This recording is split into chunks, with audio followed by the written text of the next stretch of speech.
नमस्कार दर्शक बंधु मु आकाश आपण मानक स्वागत करुच्ची आजिर आउ एक नवा भिडियो रे। तो राज्यर समस्त चाषी भाई भौणी माने वर्तमान सीएम किसान योजनार नुआ आवेदन को अपेक्षा करी रहिचंती। तेणु बहुत जनकर कमेंट मध्य वर्तमान आसुची जे सीएम किसान रो जो नुआ रजिस्ट्रेशन हेउ बा जो माने नुआ रजिस्ट्रेशन करथिले तो सेमानंकर जो आपण मानकर एग्रीस्टॉक फार्मर आईडी पई रजिस्ट्रेशन टी रिजेक्ट हो जाइतिला तो सेमाने वर्तमान कौन करेंगे आउ केबेठारु सीएम किसान रो पोर्टाल टी आरंभ हेबो एवं जो पोर्टाल टी आरंभ होला परे वर्तमान केउ केउ डॉक्यूमेंट लागिबो एवं केउ माने रजिस्ट्रेशन करि परिबे एनै बहुत सारा कमेंट आपण मानक मन रे रहितिला। तेणु आसंतु आजिर भिडियो रे मु आपण मानक ए विषय रे किछि अपडेट देबा पई जाउची जोटा कि परवर्ती समय रे आपण मानक पई बहुत हेल्पफुल हेबो। तो देखंतु सीएम किसान योजना रे जो रजिस्ट्रेशन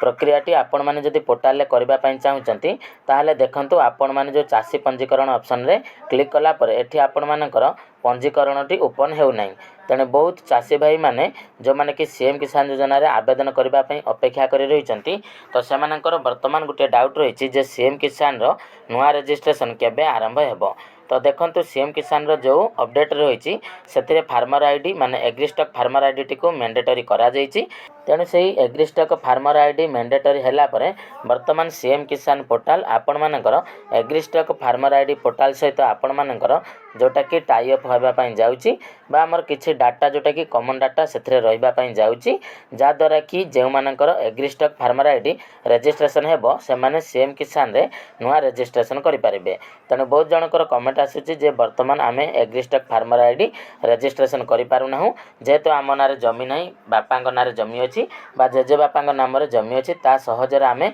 निज नाम को ट्रांसफर करि पारु नाहु ताहाले आमे सीएम किसान रे आवेदन करि पारिबो कि नाही। तो देखंतु जदि आपण मानकर एग्रीस्टॉक फार्मर आईडी तैयारी हेई पार नाही बा आपण माने एग्रीस्टॉक फार्मर आईडी करू नांते ताले सीएम किसान रे नुआ रजिस्ट्रेशन आपण माने करि पारबे नाही एवं जे माने क्षुद्र नाममात्र चाषी रे आवेदन करिबा पई चाहुचंती तो वार्षिक आपण माने जदि दुईटी किस्त रे 4000 टंका पाइबा पई चाहुचंती सेमानको एही योजना रे शामिल करा जिवो नाही। बाकी रहला कि किछि लोकंकर कमेंट रहउची जे आमे फार्मर रजिस्ट्रेशन न करी आमे भूमिहीन रे अप्लाई करिवो। तो देखंतु भूमिहीन रे जदि आपण माने अप्लाई करूचंती ताहले आपण माने केवल 12500 टंका पाई परिबे। होय तो सेही योजना रे मध्ये आपण मानको किछि चेंजेस करबा पई पड़ी थाए कारण देखंतु आपण मानकर एग्रीस्टॉक फार्मर आईडी रजिस्ट्रेशन वर्तमान केवल सीएम किसान योजना पई सेटा केवल वैध नुहे काहेकि ना आगो को देखंतु जोटा कि हमर रहिछि पीएम किसान बा फसल बीमा समय रे आपण मानकर सेही एग्रीस्टॉक फार्मर आईडी टी मैंडेटरी अछि। ता सहित आउरी मध्ये रहिछि चलित वर्ष जे माने भी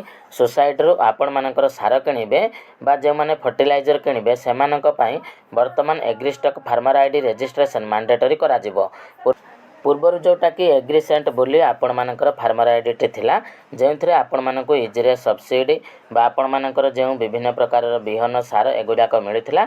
किंतु सेगुडिक वर्तमान जहा कि चेंजेस हेबा पई जाउची। तेणु सीएम किसान पोर्टाल रे जहाँ भी वर्तमान अपडेट रही एई मास 15 तारिख पर आपण मानकर पोर्टाल रे अपडेट हो जिवो एवं आपण माने 15 तारिख पर आपण मानकर रजिस्ट्रेशन टी आरंभ हेबार चांसेस रही। तेणु ता पूर्व जो माने एग्रीस्टॉक फार्मर आईडी टी रजिस्ट्रेशन करिनांती आपण मानकर जते शीघ्र संभव एग्रीस्टॉक फार्मर आईडी टी को रजिस्ट्रेशन करंतु। एवं बहुत जनकर कमेंट मध्ये रहउची जे आमे तहसील ऑफिस को गला परे हमर पार्टीशन हेउ नै बा आरओआर हेउ नै तो जदि भी आपण मानकर किछि भी प्रॉब्लम रहउची ताहले देखंतु सरकार आपण मानको पूरा ओपनली कहिसंती जे आपण मानकर कोनोसी समस्या हेले सरकारक पाखक जणबा पई हेबो। तेणु जदि आपण मानकर आरआई ऑफिस रे ठीक टाइम रे काम हेउ नै बा तहसील ऑफिस रे आपण मानको कोनोसी भी सहयोग आपण मानको मिलु नै ताहाले ए विषय रे आपण माने सरकारक पाखरे जाके ट्विटर माध्यम रे हो बा आपण मानकर जे कोनोसी ग्रीवियंस माध्यम रे हो जे कोनोसी माध्यम रे आपण मानको जाके काम हासिल करबा पई पड़िबो नहले आपण मानकर जो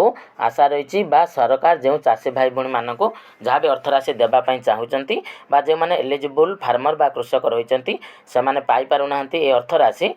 तो से माने जाकि ए योजना रो टंका केमिति पाई परिबे ता पई जाकि आपण मानको निजको सचेतन हेबा पई पड़िबो एवं एग्रीस्टॉक फार्मर आईडी रजिस्ट्रेशन कराइबा पई पड़िबो। तेणु जेहेतु बहुत जनकर कमेंट थिला तेणु या ऊपर मु गुटे आपण मानको भिडियोटी बनै कि दे देली। तेणु जे मानकर फार्मर आईडी रजिस्ट्रेशन हेइ नै यथा संभव आपण माने फार्मर आईडी टी को रजिस्ट्रेशन करंतु एवं आपण मानकर सीएम किसान टंका चालू रखिबा पई फार्मर आईडी रजिस्ट्रेशन को मैंडेटरी करबा पई पड़िबो। यह थिला आजिर अपडेट। आशा करूची भिडियोटी आपण मानकु निहाती इनफॉर्मेटिव लागिथिबो। तो जदि भिडियोटी आपण मानकु इनफॉर्मेटिव लागिची ताले चैनल को निहाती भाबरे सब्सक्राइब करिवे एवं आपण माने केउ जिल्लारू ए भिडियोटी को देखुचंती तो कमेंट सेक्शन रे निहाती भाबरे जणाइबे। रहूची धन्यवाद।